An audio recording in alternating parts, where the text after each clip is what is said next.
Hi YouTube, and this is JTray997 back with another figure review. This time the DC Universe Classics Wave 7 Figure 3 Blue Beetle. This is one of my favorite comic characters, easily. He's very cool, and in the pack he looks very nicely detailed. He has clear yellow plastic for eyes, and I can actually see his eyes beyond that, which is cool. He also comes with the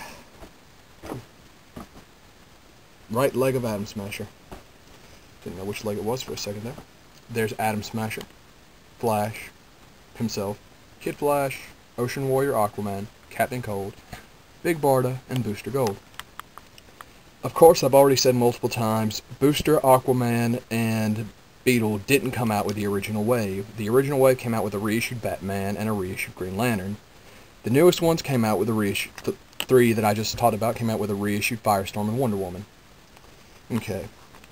It says, Ted Kord, friend and protege to the original Blue Beetle, Dan Garrett, assumed the hero's mantle and when Garrett was fatally injured in combat with robots commanded by Ted's uncle Jarvis. Unfortunately, Ted did not inherit any of Dan's superpowers and instead studied a variety of martial arts skills and invented a multitude of non-lethal weapons, none greater than the Bug, his solar-powered stealthy crime-fighting vessel.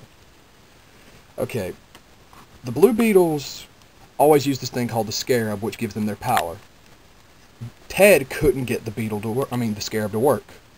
He didn't know why, and he eventually said, I just flat out don't trust it, so I really don't try at it that much. He also got rated one of the most brutal deaths in comics. In the Countdown to Infinite Crisis, Maxwell Lord just shot him point blank in the head, giving way to the new Blue Beetle, who I have heard it's a good series. I haven't read it. The new Blue Beetle does use the Scarab. First appearance, Captain Atom, first series, 83, real name Theodore Ted Kord. Occupation, industrialist adventure, base of operations, New York City, special abilities. Mastery of multiple martial arts and ingenious inventor. Blue Beetle gun with non-lethal compressed air blast and blinding strobe, and the Bug, a solar-powered vessel equipped with non-lethal weapons and stealth abilities. Okay, so overall I'm really looking forward to him. I'm kind of dreading how that holster on his side is after seeing Captain Cold's holster. But, let's pull him out of the pack. Okay, and here he is out of the pack. I have to admit that this has the most tight joints of any figure out of the line, and that's not necessarily a good thing. Even the neck joint, as long as especially the right arm, were like somebody poured syrup on them. They felt really sticky and gave me a lot of resistance. I've been fussing with them for about 5 minutes trying to rotate them, get them to get a little more used to moving. And they're a little better, but not a lot. That's disappointing. Okay. Good news, though, is that the holster actually fits a lot better than Captain Cold's gun, and actually the flap will close.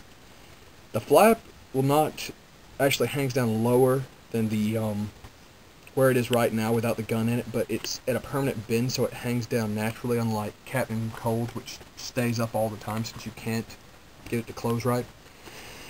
Yeah, the detail on him is good. He looks exactly like he did in the comics. Okay, so let's pull out his BB gun, his Blue Beetle gun. Get it in his hand. There's a little notch in the holster as well, if you didn't see, for the gun to fit. Okay. And there he is with the Blue Beetle gun in his hand. It has some minor detail on it. There's some little blue circles, and there's well, that's about it. But they didn't have a whole lot to detail on that gun. The end of it should have been yellow, I think, but oh well. Yeah. Okay, well, he's a great figure. He's probably the one, besides Flash, I wanted most out of this line. And while he does look exactly like he should, his joints are unbelievably sticky at the arm and neck. But I think that will come off with time. Okay, well, I would love to give this figure a really high rating since, he is my favorite character. You can do a lot of cool poses with him if you're willing to fight with the joints. So I'm going to go 8 on him. I would have loved to do like 8.5 or maybe even a 9, but with those joints it's just not happening. Okay, I am going to recommend him for a Blue Beetle fan, or if you're just trying to finish Atom Smasher. But you have to be prepared to be willing to fight with the joints if this is all figures and just not mine. If it's just not mine, then this guy would easily get a 9 if those joints weren't so bad, and he definitely would be highly recommended to all DC Universe fans. This is the left leg of Atom Smasher. Right leg, sorry.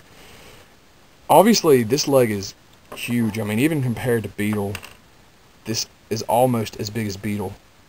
So, Atom Smasher is going to be the biggest Build-A-Figure in the wave, easily. Okay, but this is JTrain997 signing off. Beetle gets a 8 out of 10. See you soon, YouTube.